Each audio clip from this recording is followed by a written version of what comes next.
আসসালামু আলাইকুম রহমতুল্লাহ ওয়াবারাকাতুহু। আমি মোহাম্মদ ইব্রাহিম হোসেন সুজন। আমার নতুন একটা ভিডিওতে আপনাদের সকলকে স্বাগতম। তো গাইস, ইচ্ছা ছিল না কোনো ভিডিও বানানোর।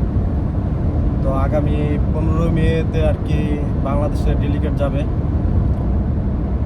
তো যারা ইন্টারভিউ দিতে আগ্রহী তারা ইন্টারভিউ দিতে পারেন।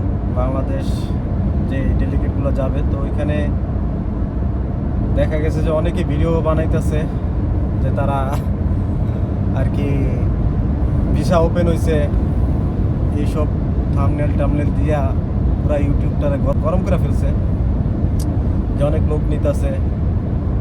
এখন বর্তমানে দেখেন কাজের যে অবস্থা, আমার লাস্ট কয়েকটা ভিডিওর ইনকামের উপর যে ভিডিওগুলো বানাইছি, তো সেইগুলো দেখলে আপনারা বুঝতে পারবেন এখন বর্তমানে দুবাইতে কী অবস্থা চলতেছে।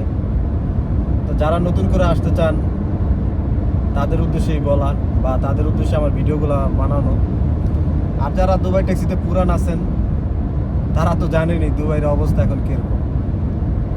তো তাদের নতুন যারা আসবেন তাদের উদ্দেশ্যে বলতেছে, দেখেন ভাই, এখন অনেকেই বলতেছে যে লাইসেন্সের টাকা কোম্পানি দিতেছে। হ্যাঁ, লাইসেন্সের টাকা কোম্পানি দিবে, ঠিক আছে, কিন্তু কথা হচ্ছে যে আপনাকে ফ্রি দিবে কী জন্য? আপনাকে আমার শুধু এই লজিকটা একটু বোঝার চেষ্টা করেন। আপনি যে আমার জন্য হয়ে কাজ করবেন, আমি আপনাকে কি দিব? বা আপনি ধরেন আপনার কোম্পানিতে আমি কাজ করলাম, ফ্রিতে কাজ কি আমি কতদিন করবো? আপনার জন্য আমি কতদিন কাজ করব? বা আপনি একটা কোম্পানির বড় মালিক, আমার প্রতি কেন আপনি টাকা ইনভেস্ট করবেন? আপনার বেনিফিট কি? এগুলো ভাই নর্মাল থিঙ্কিং, নর্মালভাবে আপনি চিন্তা করেন, আপনি কেন আমাকে ফ্রি টাকা দেবেন? তো যারা বলতেছেন যে দুবাই ট্যাক্সিতে আপনার ভিসা ফ্রি দিবে বা লাইসেন্সের টাকা ফ্রি দিবে, কোম্পানি পরে কেটে নিবে, হ্যাঁ, কথা ওই পর্যন্ত ঠিক আছে, কিন্তু আপনাকে যেসব দালালেরা আর কি ভিডিওগুলো মেক করে বলতেছে যে কোম্পানিতে আপনার থাকা খাওয়া ফ্রি, এইসব কথাবার্তা যারা বলে তারা আর কি বলবো, এরা মানুষের পর্যায়ে পড়ে কিনা আমার সেটা বোধগম্য হইতেছে না। আপনাদেরকে কেন যে মিথ্যা আশ্বাসগুলো দিয়ে তারপর দুবাই ট্যাক্সিতে আনতে চাইতেছে, আমার এটাই মাথায় আসে না। দেখেন ভাই, বর্তমানে কি দুনিয়ার কোথাও কোনো কিছু ফ্রিতে নাই, কোনো কিছু আপনার ফ্রিতে মিলবে না। আপনি যেইখানে যান না কেন, আপনার কাজের বিনিময়ে আপনার পারিশ্রমিক দেওয়া হবে, এটাই হচ্ছে মেন কথা। আপনি কাজ করবেন না, আপনাকে কেন পারিশ্রমিক দিবে? তো এইসব মিথ্যা আশ্বাস দেওয়াগুলা, মানে মিথ্যা আশ্বাস দেওয়া, এগুলো বন্ধ করেন। ওই ভিসা ব্যবসায়ী ভাইদেরকে বলবো যে ভাই, অন্তত এখানে লোকজন এনে তাদেরকে বিপদের মুখে ফেলায় না। কারণ আপনারা নিজেরাও ওইখানে কাজ করেন, নিজেরাও জানেন দুবাইয়ের বর্তমানে অবস্থা কীরকম, আর এখন কি অবস্থা, কি পরিস্থিতি চলতেছে। হ্যাঁ, এটা সত্যি যে কোম্পানি থেকে কিছু, মানে ম্যাক্সিমাম বলতে কি, অনেক ড্রাইভাররা রিজাইন দিয়ে দিছে। কারণ এখন কাজের পরিস্থিতি ভাই তেমন একটা ভালো না, এই কারণে অনেকে রিজাইন দিয়ে দেশে চলে যাচ্ছে। তো এই যে ড্রাইভারগুলো যে গ্যাপ করতেছে, এই গ্যাপগুলো তো ফিল আপ করার জন্য ড্রাইভার লাগে।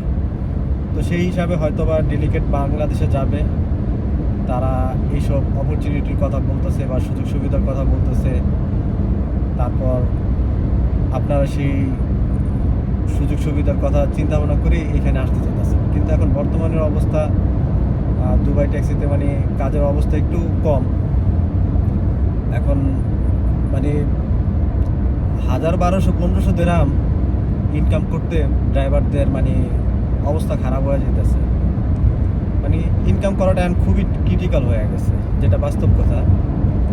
শুধুমাত্র আমরা যারা এয়ারপোর্টে কাজ করতেছি তাদেরকে লাস্ট 1 মাস সাপোর্ট দিছে 1500 দিরহাম। তো এই মাসে সাপোর্ট দেওয়ার কথা। আজকে হচ্ছে আমি ভিডিওটা মেক করতেছি হচ্ছে এপ্রিল মাসের 26 তারিখ। তো ভিডিওটা মেক করার কোনো আমার ইচ্ছাই ছিল না, কিন্তু ইউটিউবে ঢোকার পরে যেসব লোকগুলা যেসব এরকম লোভনীয় তারা ভিডিও মেক করে ছাড়তেছে, মানে বাংলাদেশ থেকে মানুষজন আসার জন্য মানে ওত পেতে আছে, মানে তারা ওত পেতে রাখছে, এরকম অবস্থা। ভাই, শুধুমাত্র বাংলাদেশেই দেখেন না কেন, আপনার পাশের দেশের থেকে দেখেন, ইন্ডিয়া, শ্রীলঙ্কা, নেপাল, এখান থেকে কি লোক বেশি একটা হায়ার করতেছে না, শুধুমাত্র বাংলাদেশ থেকে বেশি হায়ার করতেছে। আর আমরা বাংলাদেশের কিছু পাবলিক আছি যে অল্প কথা মানে দালালের মিষ্টি কথা একদম পুরা রসে গোল্লা একদম টুলটুল হয়ে যায়, এরকম একটা অবস্থা। আমি sorry for that my languages, because আমি আর পারতেছি না ভাই, আমি আর নিতে পারতেছি না। যেসব অ্যাডভার্টাইজ দিয়ে আপনারা লোকজন আনতেছেন, এইসব ব্যবসা বাণিজ্য ভাই করা বন্ধ করেন আপনারা। আপনারা তো মনে করেন যে নিজেরা তো মানে কোন পর্যায়ে নিয়ে যেতেছেন বুঝতেছেন না। আর এক একজনের ফ্যামিলির যে অবস্থা কি হইতাছে শুধুমাত্র তারাই জানে। হ্যাঁ বলতে পারেন যে এখন রিজিকের মালিক আল্লাহ, হ্যাঁ রিজিকের মালিক আল্লাহ আছে, ঠিক আছে, কিন্তু আপনি জানা সত্ত্বেও তারপর আপনার লোকগুলাকে কিভাবে এখানে নিয়ে আসতেছেন। এখানে জানেন না এখন বর্তমানে কি অবস্থা চলতেছে। তো আমার সবার কাছে অনুরোধ থাকবে, আপনারা যারাই দুবাই ট্যাক্সিতে এখন বর্তমানে আসতে চাইতেছেন ভাই, বহুত হিসাব কিতাব করে তারপর আসেন। কারণ এইখানে আপনার আসার পরে মিনিমাম 1 বছর তো লাগবেই গাড়ি পাওয়া পর্যন্ত। তারপর এই টেস্ট সেই টেস্ট,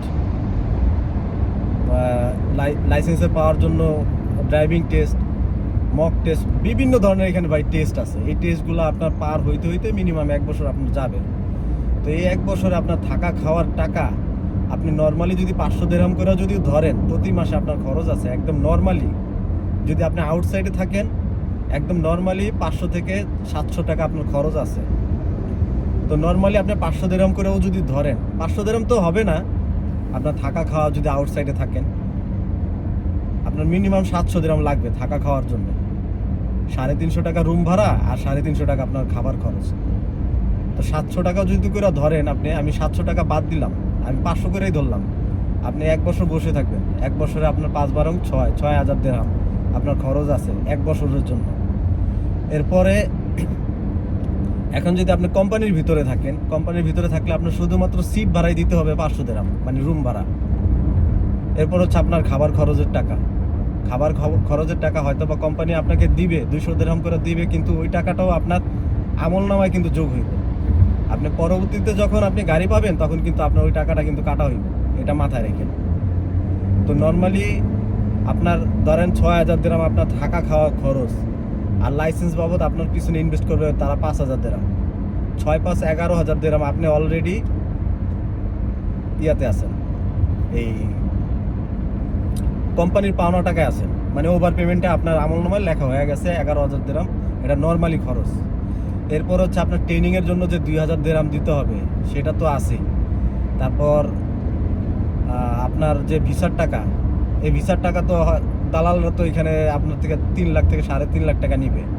তো 3.5 লাখের সাথে আরও 11,000 দিরহাম যোগ করে নেন, এইগুলো আপনার খরচ যাবে।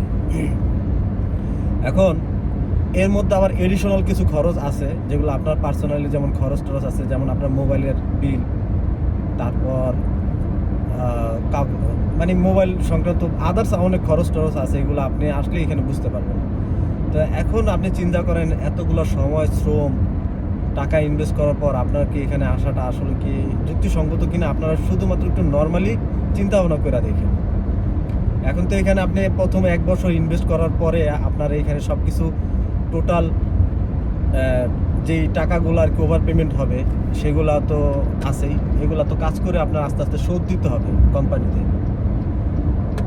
তো মিনিমাম আপনার 1 থেকে 3 বছর, মানে 3 বছরের মতো লাগবে সব কিছু টোটাল কমপ্লিট করার পর। তো 3 বছর আপনি এখানে টাইম ইনভেস্ট করার পরে আপনি একটা নর্মালি ভালো একটা পজিশনে যেতে পারবেন কিনা এটা একমাত্র আল্লাহ মাহবুদ জানে।